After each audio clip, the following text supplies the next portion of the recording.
Identity with Tayanika.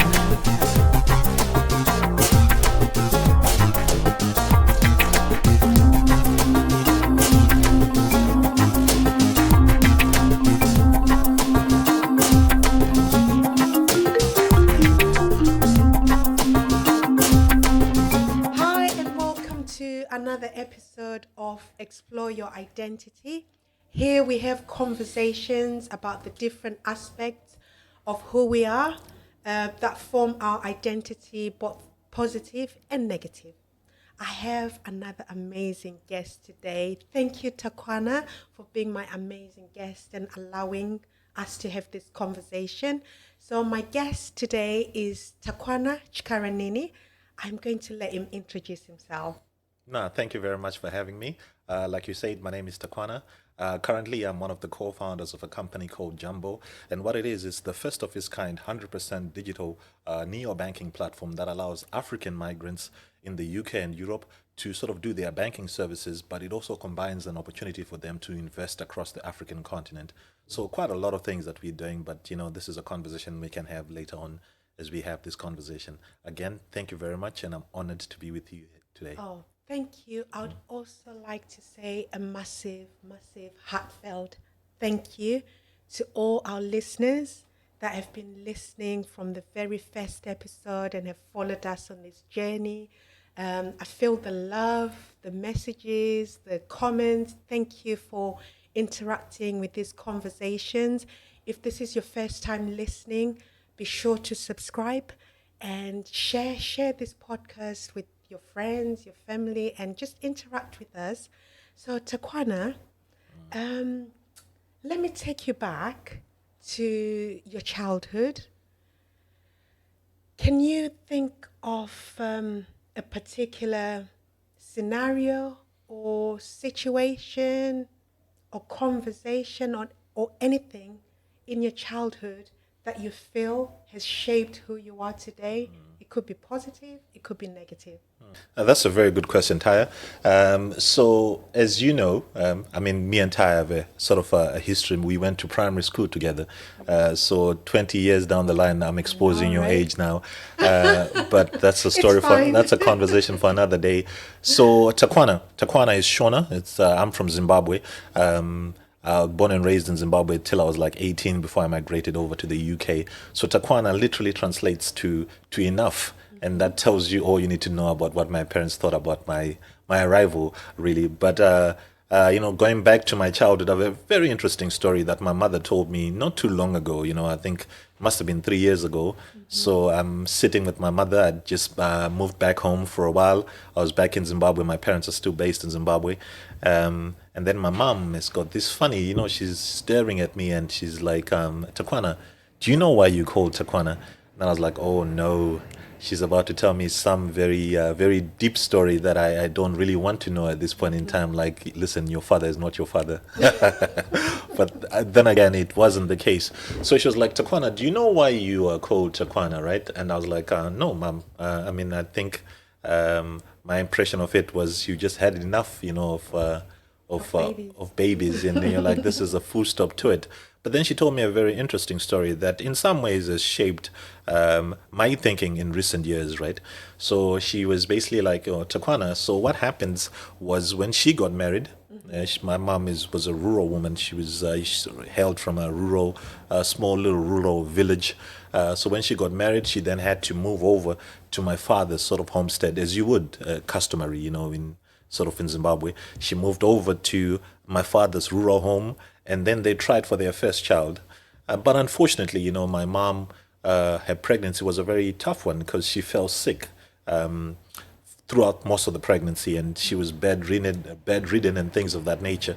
So in Africa, well in Zimbabwe, the idea is when you get married, you then become an asset to the family. So you help with the dishes, the cooking, and all sorts of things. As a very traditional female role. Very traditional female role, and we're talking 30, 40 years ago. I think things might have moved on slightly in today's world, but that was the expectation back then, right? Mm-hmm. So my mom gets in, she goes to my dad's sort of homestead.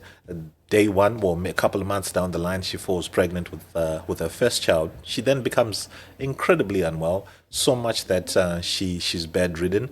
So we thought maybe that's because it's her first pregnancy, but that was true for not only her first child, it was true for her second child, it was true for the third child. So then, my grandfather, my paternal grandfather, being the overseer of the entire place, had a meeting with my father, mother, and the elderly within that particular sort of community or homestead, really. And they said to my mom, listen, we brought you in here and we thought you're going to be an asset to the family. But, unfortunately, you're starting to come across, you've become a liability. We have to look after you when you're unwell. And I feel like the reason why that's the case is because, your tolerance to pregnancy is something that is very tough on you. So from today, we need you to stop having any kids. You need to take contraceptives. And mom, back then, I don't know what happened to her, but back then she was a very agreeable woman. So she agreed to that. But later on, I think as you will get to see, I think some of that stubbornness pretty much is now embedded in me now. My mom became quite rebellious. So that was that. So my mom took contraceptives and stopped taking. So are you saying your siblings were like close together in age or what? In some ways they were, but the story was that pregnancy was just much of something that really took a toll on my mother, so much that she had to spend most of the time in bed, and then she had to have other people look after her as well. So as far as the family, the larger family is concerned, my granddad and even my father as well was of view that I think pregnancy is the reason why she then becomes bedridden and things of that nature. So then she went on to say, there's something very interesting then happened after that, sort of when she started taking the contraceptives for months on end, because there's a bit of a gap. I think there's almost a 5-year gap between the third born and myself. So one day she says my maternal grandmother, so my mother's mother, at a completely different location. And this, I'm just stating it as it's said. So it's a belief thing. Some people might hear this and be like, oh, that's a bit peculiar. That's a bit different. But this is exactly what my mother told me. So several years down the line, my maternal grandmother, so my mother's mother, is in a totally different village. She says one night she's trying to fall asleep. Then she has a recurring dream, not once, not twice, but 3 times, of a gentleman that's dressed in a white gown that keeps telling her, you know what, you need to go tell your daughter that she needs to stop taking these tablets, these contraceptives, and because she's going to have a son or a child, there was no specific gender. She's going to have a child that's going to look after her. It's going to have a very special child. And this is I'm very conscious of imposing or sort of saying things that my mother didn't say, but my mom was like, you're going to have a special child, so you need to stop taking these contraceptives and have a child. Mind you, that conversation between my maternal grandmother and my mother hadn't happened where my maternal grandmother didn't even know that her daughter was on contraceptives. So very, very, very, very specific kind of dream. Yeah? So it happened once, twice, 3 times, one specific night. And then on that sort of instruction, my maternal grandmother decided to jump on a bus and visit my mother, and pretty much just told her, this is the dream that I've had. I saw something very peculiar. A gentleman in a dream in a white gown came to me in a dream and said, stop taking this medication because you're going to have a very special child that's going to look after you. So it so happened that, my mom has this conversation with my grandmother, my maternal grandmother, and my mother being, the stubborn woman that she is, or very obedient woman that she was back then. Submissive. Submissive. Yeah, you're probably right. But if you had to have a conversation with my mother now, she doesn't come across as that. She's a very, I'm very much stubborn, like most people tend to say. So then my mom asked my mother why, and my grandmother why, and I remember she remembers my mom saying that some things don't have to make sense, just do as you're told, right? And voila, my mother stopped taking these tablets, and 9 months down the line, Takwana was born. So again, before I was born, it was a surprise to everybody. We thought you were taking contraceptives. What happened here, and this and the fourth. Was this one a smooth pregnancy or the same? Surprise, surprise. Yeah. The irony of it all three pregnancies were very tough. Even the birth was very tough. But come to Kwana, mom was not bedridden. Mom didn't have sort of a very tough delivery and things of that nature. It was pretty much smooth sailing. Oh, I was born at night, apparently around 4 in the morning. So it was, again, the family got together. They had a gathering, and they said, listen, we're going to name this boy Takwana so that you know that it's enough. Like we are we're completely done. And voila, I think a couple of years down the line, it turns out some of the things that my mother or my grandmother had sort of envisioned came to life. I managed to retire my parents. I managed to do quite a few amazing things from them over the last couple of years. So that's been my story, and I found it very, very. So, in what context was your mom telling you? I can imagine it was out of pride of who you've become, or. I think so, and I think maybe it's been something that has just been weighing on her for quite a while. I think it's just one of those things where it's something that, I was 36 or so when she told me that, so it's something that she had never told me before. And then she was like, and again, I had she's staring deep into my eyes and like, do you know why you're called Takwana? And then she tells me, and I think there was a sense at the time that this is an unwanted child by everybody, because he came at a time when he was not supposed to come. And here I was around, and apparently I've always been a happy-go-lucky kind of individual, one that's quite keen to just make people around them laugh or be in a sort of good space from day one, really. And that's something that I can identify with even up until today. Oh, nice. Yeah. So would you say that your current path has been influenced by your mom or your dad in any way? Certainly, I think certain traits, so most people tend to ask you, when did you start business, really? And I never think there's a date to it. I always think that you are the sum total of your experiences, and some of the things that you learn when you're 5 years old, 10 years old, are things you carry into business. I think business is like life, is just a function of making common sense decisions and then being persistent where it doesn't make any logic and things of that nature. So I always feel like what my parents brought to the table and their sort of traits that they brought to the table are things that I've carried into business. My mom was a cross-border trader at one point, so she used to sell from Zimbabwe. She used to sell what's called in the local language madoiri. I don't know what the English equivalent of that. Exactly, isn't it? Isn't it? English. Exactly.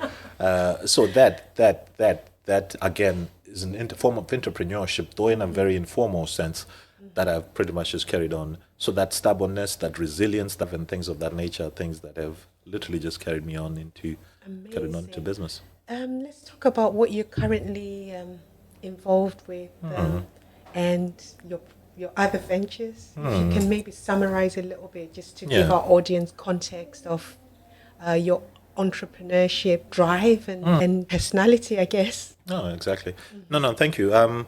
So we are currently, as most people know me, like I moved from Zimbabwe back in 2022, the 7th of October 2002. I always say that date because that's the day that the trajectory of my life literally just changed, really. Because I moved, so we lived, after having moved from our rural home, we moved to a small township called Rumuka Kadoma in Zimbabwe, very marginalized. And as you can imagine, when you live in townships, the depth of your dreams or, what you feel is possible is always restricted by what you currently see. So we never really thought we would make it as far as we would, really, in terms of building things that the entire globe uses, right? So I moved to the UK. Back on the 7th of October, like I said, 2002. That's almost 20 plus years ago.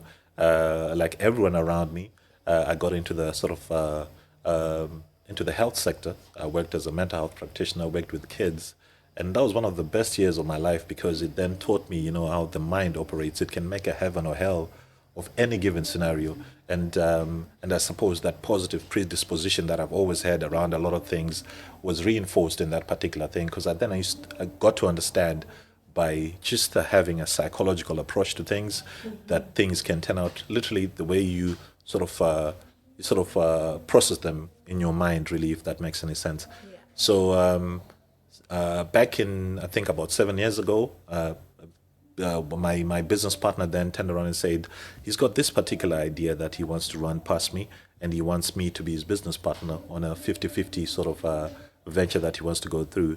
And the idea was very simple. He thought we could build an application form that will allow African migrants to send airtime back home. At the time, the stats were something to the effect that almost 80% of migrants in the diaspora had never sent airtime home. Whilst they're happy to send money, but they never sent airtime. Airtime is like £5, small amounts, just something that they were very dismissive of. So what that meant for me in my head anyway was there's either a gap in the market or it's a pretty much terrible idea, right? Honestly, I can say, I can remember how excited I was to do my first mobile top up from the UK to Zimbabwe. It was like the most exciting thing. There you have it. There definitely was a need. Yeah, definitely. And you saw, right, that experience, that immediate gratification that people got from a very small amount, I think, of £2, £3, £5 worth of airtime. And as you know, Africans are very expressive people, and how I knew it would work was, so I was like, oh, you know what, let me try this. I'm going to send $2 worth of airtime to my mother. And the gratification, the sort of the thank you I got from my mother immediately after I sent it. Oh, I just saw this. Did you send me that? Thank you so much. And that gratification I got was what I realized we were not necessarily selling airtime. We're selling connectivity and that sense of connection within our community. And surprise, surprise, 7 years down the line, we've sent airtime to over 140 countries. So it was something that really caught on pretty fast when you think about it. So that entire experience, there was a lot of things that we learned. There's a lot of things that we did. What's the app called? Which is called Send It To. So we did quite a lot of positive things in that particular venture, and there was also a couple of things that we fell short in terms of things that we could have done much better. So, but what it did was it became an amalgamation of positive, negative experiences that we then took together and built the current venture that I'm involved in called Jumboo. Like I was saying earlier on, Jumboo is the first of its kind, 100% digital bank that allows African migrants to not only bank their money in the UK and Europe, but also invest across the African continent. And so are you saying with Jumboo, you could be in Zimbabwe or Nigeria or Ghana and have an account in the UK? Not for now. So, like I was saying, I think that's a very important question to ask. So with Jumboo, our licensing allows us to operate in the UK and Europe. So what it does, it allows you, Taya, here in Liverpool to do your banking services, your direct debits, get your money deposited in there, shop online, and things of that nature. Yeah. But it also uniquely puts you in a position whereby right in that app, you can then invest across the African continent. And the reason why we are doing it is because, the prevailing sentiment is that it's China or Europe that funds Africa the most, which is not correct, because when you look at the numbers, almost 100 billion is sent via remittance by the African diaspora into Africa on an annual basis. And that's just looking at the formal channels. Some can argue another 75 billion goes through informal channels. So almost 200 billion is sent home into Africa by the African diaspora. And it's for your everyday sort of, like your bread and butter issues. It's never really for your investment services. And then you compare that almost 200 billion compared to 35 billion of foreign direct investment that these other foreign companies sort of invest in Africa. You then realize the biggest financier of Africa has always been its children. But yet there is no formal structures, or at least at the scale that we want to have it, that allows a Taya, a Takwana, or anybody that's sitting at home and watching to then invest across the African continent in different asset classes like real estate. Renewable energy is very fashionable, and there's definitely a gap that needs there. So what we're saying is let Africa be built by its children, and the African diaspora can do that. What you're saying is, if I invest in Jumboo, right, and I want to invest in real estate in Kenya, Yeah. so how does that work? So if you open up an account with with Jumboo here in the UK. What then that gives you is an opportunity to then look on your app, in addition to your banking services, you can then identify opportunities, say in Kenya, in Ghana, Nigeria, Zimbabwe, South Africa. And if you want to buy a home in these particular regions, you can then invest in this particular, you can then buy off the app, off your banking app in the UK. That's an option you can take. And there's also, like I said, there's also a funding gap with a lot of projects in Africa. So renewable energy, you can then say, you know what, I want to invest in this, and then I can get a return of 1% on a monthly basis and things of that nature. So for the most part, what's key is to understand that the first thing that you have is a banking app or neo-banking app that allows you to do your banking services, open up an account in the UK, just like you do with the traditional sort of banks in the UK. So how does, this is just me, like, just thinking, how does Jumboo kind of educate people on investment? Like, because I don't feel like it's everybody that's educated enough in terms of investment.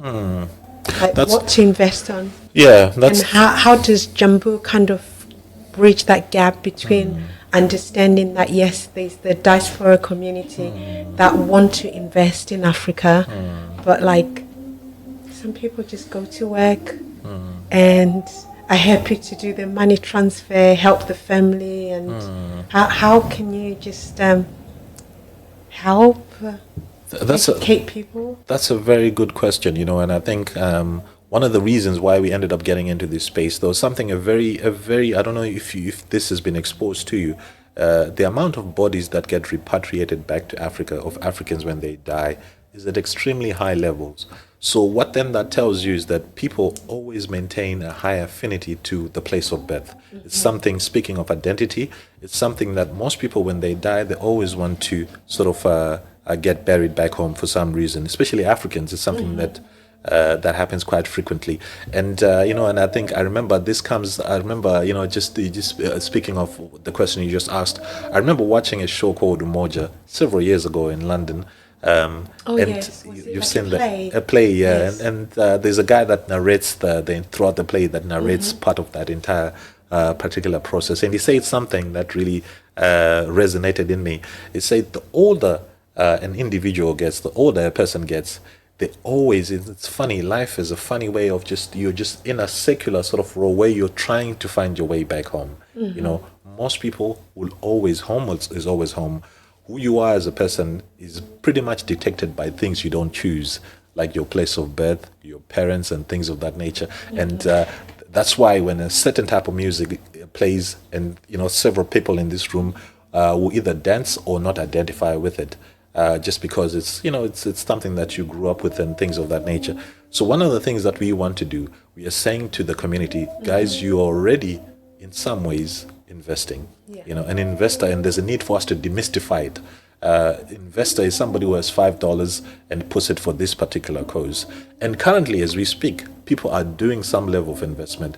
The problem is myself, I send money to my mother, father, and then my mother, for some reason, has other needs and then redirects those funds to something else. Yes. And that is a problem that's not just inherent in my family experience. It's something that's applicable to quite a few things. So we're saying have someone that you can hold accountable, a regulated entity that allows you to say, I gave this institution X amount of money and then they invested it for me. And again, what I can't state enough is you're already doing some level of investment, and it's important for us to demystify it and get people educated enough to understand that in some ways you're doing it, and in some ways we wanted you to do it on a regulated platform that allows you to keep people accountable should things go wrong. So where do people find Jumboo? So Jumboo is not live yet. Jumboo, hopefully by the time you launch your platform, your podcast would be, we're about 3 months away from launching at this point in time. So we're looking to be live in the market first quarter of next year, if not earlier. We're in the process of building the banking platform itself and things of that nature. Awesome. Yeah. I wish you all the best with your thank new you. venture. Send It To has been a great success. So I've no doubt that Jumboo is going to be amazing. I was going to ask you, like, if there's anything that you feel like is an achievement for yourself. I mean, like, just looking or thinking about send it to and what it's done. That's a great achievement. Thinking about what you've just been talking about, Jumboo, like who would have thought about opening a bank, like a whole bank? Yeah. That's a great achievement. But based on yourself and how you identify yourself, what do you feel like has been a great achievement for you, or just an achievement?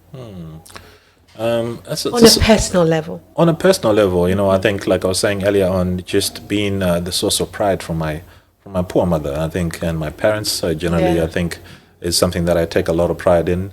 Anything else, I think anybody else can do that, really. I think being in that space where my parents can look up and say, you know what, that's my child, and he's put me in a position where I no longer have to go to work and things of that nature. Those are the biggest source of my pride, really. And as a community, I think just representing possibility is something that I really take pride in. I want to be somebody, when they bury me, I think one of the things that I would take a lot of pride in is if anybody, somebody, somewhere that's in some random township can say, you know what, because of this young man here, I turned around and took that book of dreams that I had, dusted it up, and pursued my own dreams. So in a lot of ways, I really want to represent possibility, and I feel like that's what we're doing by documenting our story and just putting it out in the community. And I really am one of those people that's inherently a big believer in that our dreams are tied to other people's dreams. A lot of people perception of what's possible is a function of what they see people who look and talk like them doing. And, you know, the whole monkey see, monkey do is something that a lot of people can identify with. So I think I take a lot of pride in that, you know, in having the community, you know, a bunch of people that look and talk like me, saying that we managed to pursue our dreams, or we gave a crack at achieving certain things because we saw you doing it. Because ultimately, at the end of the day, as you know, Taya, the world was built by people who are no smarter than you and I, you know, and I think, and you and I can build things that the rest of the world can do. And it's been true of what we've done. Like I said, we've managed to get people to send airtime to over 140 countries. And now we are building a platform that we feel can be of relevance across the entire African continent. That's amazing. Thank you. I think you're a great inspiration, not just to the African boy child, but to the Africans, to the community. And I can't wait to see what Jumboo is going to do. Thank you. And I don't think necessarily it's just about me. I think what it is, you know, we are what we are today, and what we've achieved is a reflection of the community. Definitely. So I think it just speaks to, you know, we are what we are, hugely 100% to what the community has given us, and we are forever indebted for that. Collaboration, people, planet. That's some of our values on this podcast. So it's amazing what you're doing. And I just wanted to ask, before we come towards the end, how can people connect with you and what you're doing? Okay. So I think social media has been one of the biggest drivers of what we're doing. You can find me on Facebook. I'm very active on Facebook, Takwana Tyaranini. Very easy plug. Tend to respond to my inboxes as much as I possibly can, in spite of it being flooded at times. So that's an easy connection sort of point for us at this point in time. Okay. So if there's a young boy in Africa or girl, listening to this conversation and they're inspired by what you're doing, but they've no idea what investing is, can you just tell us what investing is? No, I think before they even get to investing, I think what's important for them, if you're a young man living in a particular place right now, I'm hoping, you know, by having told a bit of my story earlier on, you then realize, you know what, this young man is no smarter than I am, you know, and I think I can definitely give it a crack. And what's important, I think the one thing that I've really found about anything, the experiences that I've had over the past decade or so, is that In order to achieve anything worthwhile, the trick is very simple. You simply just need to get started. Oh, yes. That is the simplest thing. I think what tends to happen, a lot of people want to achieve these really amazing things, and for some reason they want to see the entire journey all the way to the end, but then it doesn't work that way. Or waiting for the best time. That's it, or waiting for the best time, and that best time never exists, really, isn't it? Life gets in the way and things of that nature. So your only job in life is to plant, if you're trying to build this great wall, is to plant one brick at a time, and it all starts from day one, that conviction to get started. You don't have to be amazing at what you're trying to achieve, but to get amazing at what you're trying to achieve, you simply have to get started. That is an overstated simplicity that really has been the driving force of what we have achieved in life so far. But how do you get started without money? How do you get started? A lot of things in life. History is the best way you can judge anything in life, really. A lot of people, as long as it's something that it doesn't involve trying to walk on water, because that's an impossibility, right? We know that. So when you're going to say that, how do I get started without money? The truth of the matter is that a lot of people have got started with money and build multi-billion-dollar companies based on one simple idea of just simply getting started. Get started, and what then tends to happen is, I've read a book, I think some 10 years ago, that said synchronicity is God's way of remaining anonymous. And what that translates to, right, is seemingly random events tend to happen when you move in towards... When you get started. When you get started. That is so true. That's so true. And what you find, all the money you're looking for, because I am a huge believer that the biggest thing, that it's never about the resources being available. It's about resourcefulness. And that is very important. And what tends to happen along the path you're going to come across, you were one of our very first few customers. And that was just a function of, getting started on a particular idea. And things tend to happen that way. So resourcefulness and synchronicity, if I'm to leave any message with anybody, the message is always synchronicity is God's way of remaining anonymous. A lot of miracles will happen in your life simply because you pursued a particular dream. And the funny thing about life, right? Life is a way of just making room for people that have a conviction about particular dreams. That is so true. Yeah. When I look at my own journey, it's happened exactly how you're saying. Like, I just get started. I never worry about whether I've got the resources or whether I've got this. I kind of run with the vision. And it has unfolded in that way that, God makes room somehow. Yeah. And makes so it true. work. So true. So that's amazing. Yeah. Now we're going to get to that fun part of this conversation. I thought we were having fun already. Well, this is like me time now. Yeah. Because we get to delve on fashion-related questions. Yeah. Pick your brain on fashion a little bit. Yeah. I didn't notice a bag. Oh, you've got a little bag with you. Right. There's no method to what I do. I just, it's just, it serves a I was purpose. hoping you have a bag, and you do have one. So what's one unusual item that you have in your bag or that you keep on you? It's a funny one, right? And I don't necessarily have this because I think I did it because I was traveling to Liverpool. So it's not necessarily something that I always have in my bag. But before I was coming here, it's a laptop bag. I keep my laptops in there. And speaking of funny things that I keep in there, I don't know whether or not I should be putting this out there, but literally 6 months ago, I discovered foot cream for your chapped, for your dry feet. Yeah. So I found one in my bag just now as I was packing, putting my laptop in there because there was not enough space in my suitcase. So that's one funny product that I... It's self-care, so that's good. It's self-care and it works. Like I was very surprised that feet need to be lotioned. It's something that of course. You gotta look after the skin.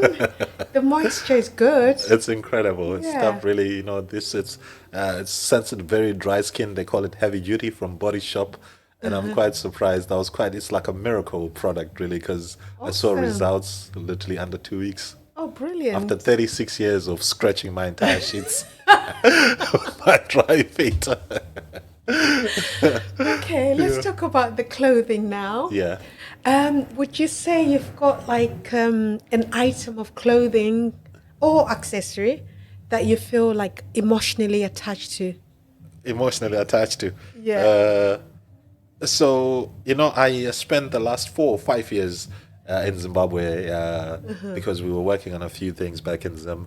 And, in Zimbabwe, consistently 365 days of the year, you can wear shorts. Oh, And yes.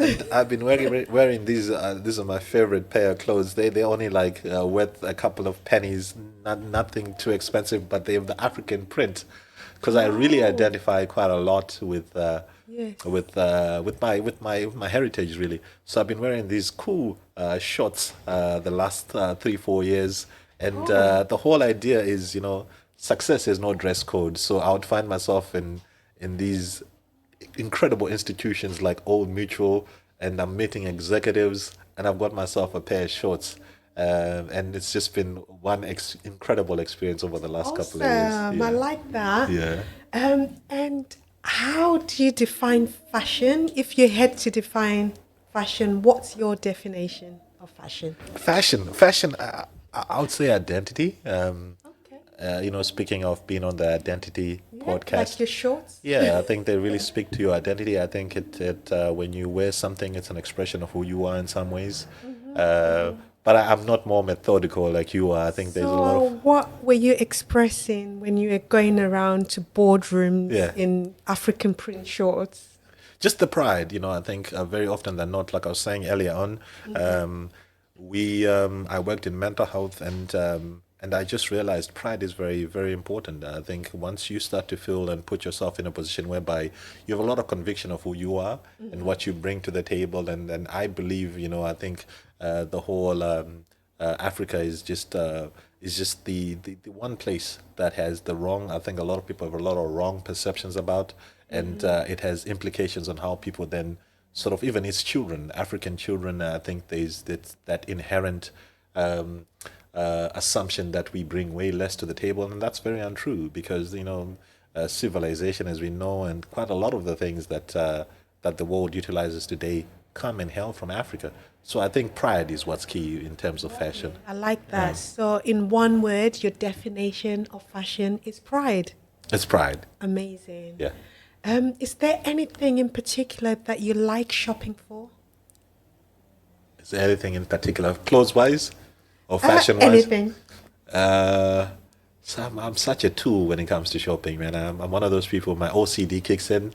I'm one of those people that I could use something for the entire duration of the year, really. So I'm not very into. I Uh, think I know something you like shopping for. yeah, Tech, tech. Okay. like maybe phones, laptops, or But that's very expensive stuff, so I might have yeah, the love for toys. it. I might have the love for it, but my wallet says otherwise. That's very different. But in terms of getting stuff, so over the last couple of years, I've been very restricted to, like my identity. My brand is my identity. I try and any given opportunity, I always put on my Jumbo hoodie or my Jumbo T-shirt. And unfortunately, the weather in England doesn't allow me to put on my African print Shorts. shirts. But I Yeah, would you have could loved. try it.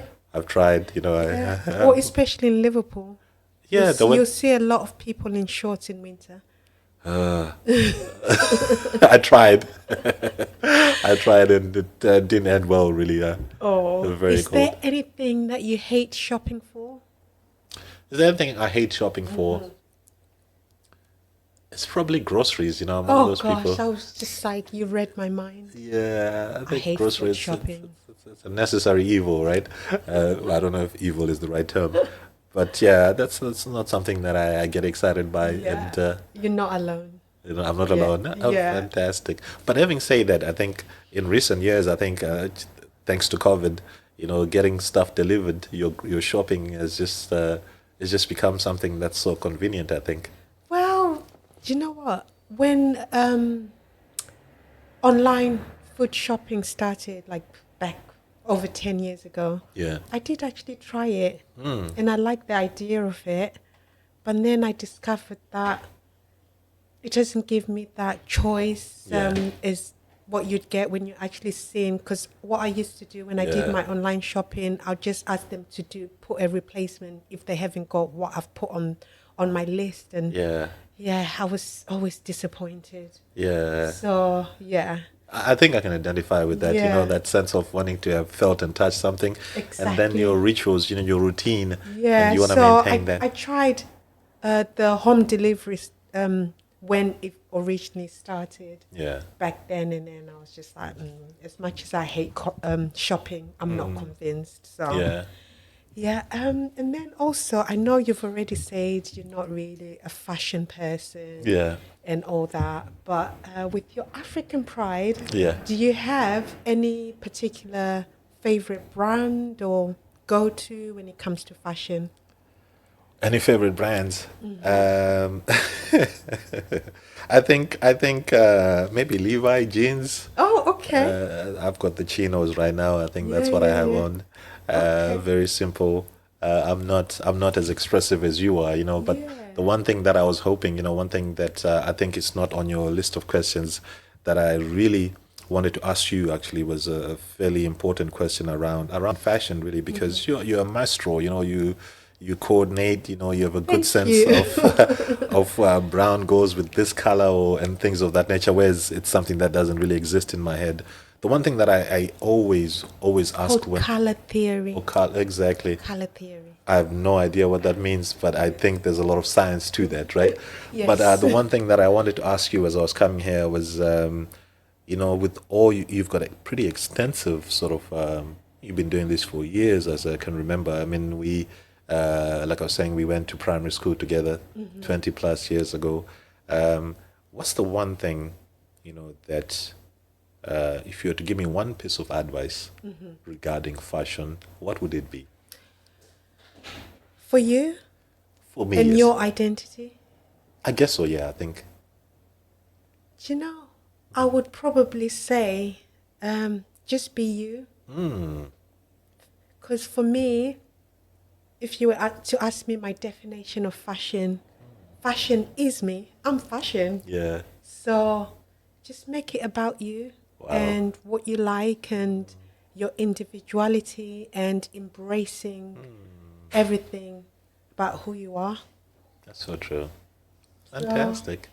I think that's all I can say. Because when people ask me what is fashion, I'm like, fashion is me. Yeah. But I don't mean it from like an egoistic kind of point of view. yeah. But it's more about fashion is individual.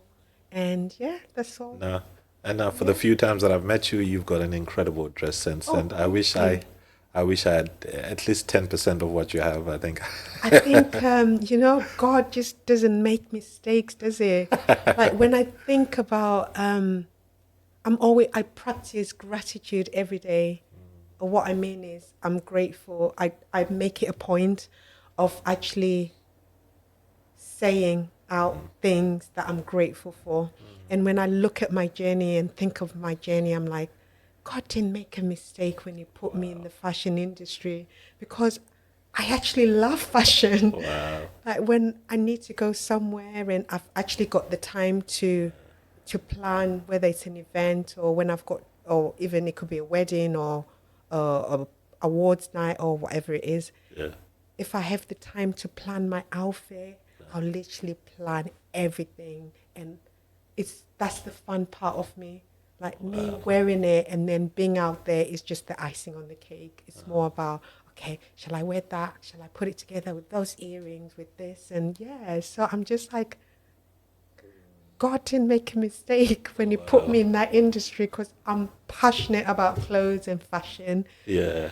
But yeah, I just want to say thank you so much for being my guest today and allowing this conversation. And I've no doubt that somebody will be inspired and you probably sparked something in somebody to, follow their dreams. And what I got out of everything that you said was just that get started. Get started. Don't worry about the money or anything else because everything will synchronize for you. So thank you very much. And to all our listeners, I just want to say thank you. Let me know what you thought about my guest, Takwana Tyaranini. You can connect with him. Let me know what you thought about the conversation. Do you know what color theory is? If somebody knows color theory, maybe just put it in the comments somewhere. If this is your first time listening to this our conversations, do subscribe. You can find us on all the major podcast platforms: YouTube, Spotify, Apple Music.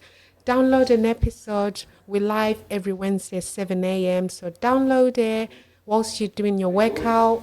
Just listen to it, or on your drive, or, connect with us in any way you can. And thank you so much for listening and being on this journey with us. If there's anybody you think I should have next, just let me know, because I read all the messages. So let me know who you think should be a guest, and who you feel you want me to have a conversation with. Until next time, thank you and bye for now.